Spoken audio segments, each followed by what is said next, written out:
শুভ্র, আর কত দূর? আমার শরীর একদম ভেঙে পড়ছে।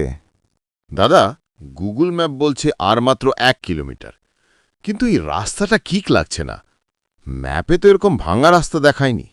তোর ম্যাপের ওপর ভরসা করে যে কি ভুল করলাম। এই নির্জন রাস্তা, কোনো গাড়ি নেই, আমি ভয় পাচ্ছি। ভয়? তুই সবসময় তো নিজেকে সাহসী বলিস, কিন্তু এই ঝিঝি পোকার ডাক আর বৃষ্টির শব্দ কেমন যেন একটা অস্বস্তিকর পরিবেশ।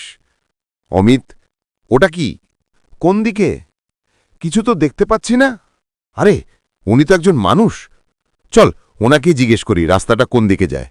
দাদু, আপনি এই রাতে এখানে কি করছেন? শহর যাওয়ার রাস্তাটা কোন দিকে বলতে পারেন?